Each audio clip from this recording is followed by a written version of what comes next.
মল রোডের এখানে আমরা নেমে গেলাম। এবার এখান থেকে হেঁটে কালীবাড়ি যাব। এখন বাজে বিকেল 3টে। এখানে যদি কিছু চিপস বা বিস্কুট পাওয়া যায় নিয়ে নেব। আর এদিকে বেশ সুন্দর একটা ভিউ আসছে, দেখা যাচ্ছে পাহাড় আর পাহাড়ের গায়ে বাড়ি। হঠাৎ দেখা পেলাম এদের, তো দেখে ভালোও লাগছে, আবার একটু ক্যামেরাটা একটু সাবধানেও রাখতে হচ্ছে। এবার তাহলে এখান থেকে হেঁটে যাওয়া যাক। ম্যাপে ডিস্টেন্স দেখাচ্ছে 250 মিটার, দেখা যাক হেঁটে কতক্ষণ লাগে। এদিকে হেঁটে আস্তে আস্তে বেশ কয়েকটা হোটেল দেখতে পাচ্ছিলাম। হোটেল ক্লাসিক দেখতে পেলাম, মল রোডের কাছেই হচ্ছে হোটেলটা। একটু করে হেঁটে যাচ্ছি আর হঠাৎ করে এসব দৃশ্য দেখে থেমে যাচ্ছি। এখানে রাস্তার পাশে বেশ সুন্দর বসার জায়গা আছে, আর এখানে বসে থাকলে বিকেলটা বেশ সুন্দর কেটে যাবে এই দৃশ্য দেখতে দেখতে। হ্যাঁ, কালীবাড়ি এখান থেকে কাছে 2 মিনিট বলছে। এখানে ওই মোমোওয়ালাকে একবার জিজ্ঞেস করে নি। ঠিক আছে, একটু প্যারেড দেখে নিই আমরা।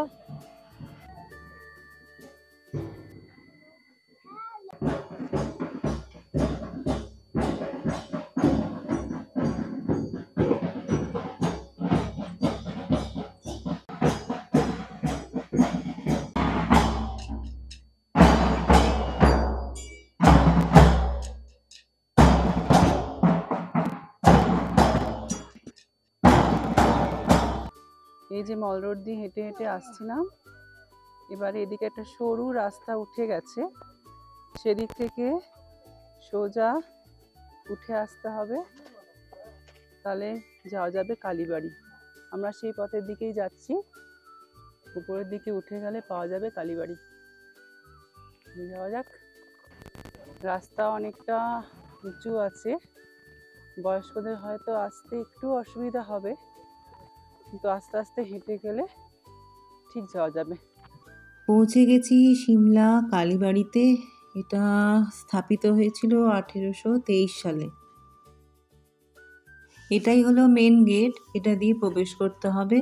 আমি এখন দাঁড়িয়ে আছি সিমলার কালীবাড়িতে, আর যেখান থেকে হাঁটা শুরু করেছিলাম সেখান থেকে এই কালীবাড়িতে আসতে একটু বেশি টাইম লেগে গেছে, কারণ একটু আস্তে আস্তে হেঁটে এসেছি, তো সেক্ষেত্রে আমাদের লাগলো 10 মিনিটের মতো।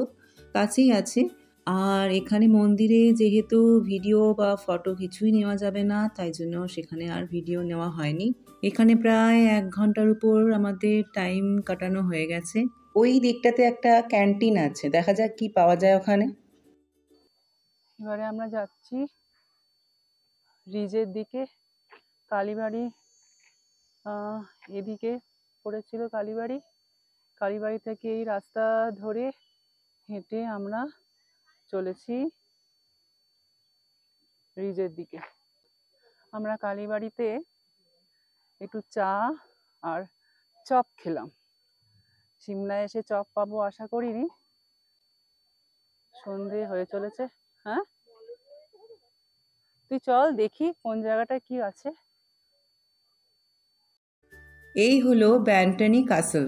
145 বছর আগে 1880 সালে এটি তৈরি করা হয়েছিল। তার আগে এখানে একটা কটেজ ছিল। কটেজটি ছিল ক্যাপ্টেন এ গর্ডনের।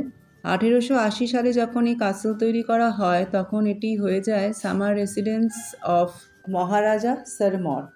আর প্রথম বিশ্বযুদ্ধের সময় মহারাজা সারমর এই কাসলটি হ্যান্ডওভার করে দেন গভর্নমেন্টের হাতে। এখানে লাইট অ্যান্ড সাউন্ড শো হয় সন্ধ্যে 7টা থেকে 7:30, আর 7:30 থেকে 8টা। এই শোতে সিমলার হিস্ট্রি দেখানো হবে, তবে আজ টাইম নেই বলে আমরা এখানে আর যেতে পারছি না। এখানে বিল্ডিংগুলো বেশ ভালো লাগছে দেখতে, অন্যরকম। আবার এগিয়ে চললাম নিজের পথে। চোখে পড়লো হিমাচল প্রদেশ ইউনিভার্সিটি,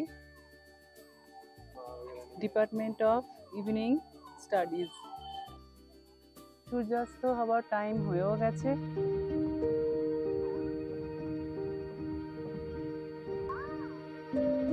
বেশ সুন্দর লাগছে।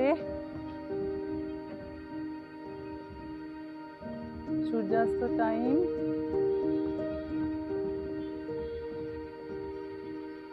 আমরা এখনো রিজের দিকে পৌঁছাইনি, রিজের পথে যাচ্ছি।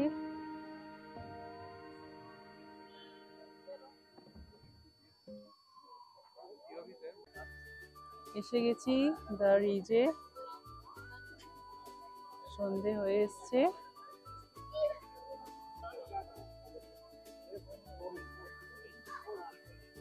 এই রাস্তা ধরে এলাম।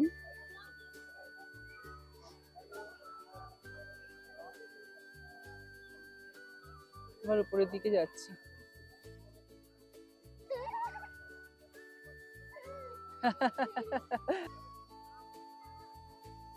ভালো লাগছে। এবার একটু কিছু খাওয়ার প্ল্যান করি।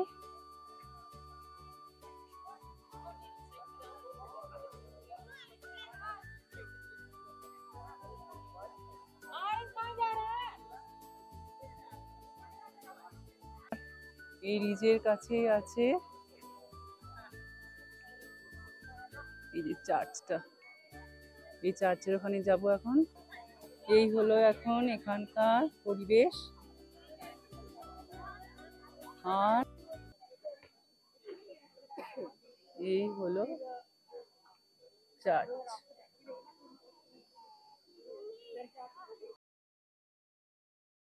এখন চলে যাব সিমলা লাইব্রেরির পাশে যে উঁচু জায়গাটি আছে সেখান থেকে রিজটা দেখতে কেমন লাগে একবার দেখে নিই।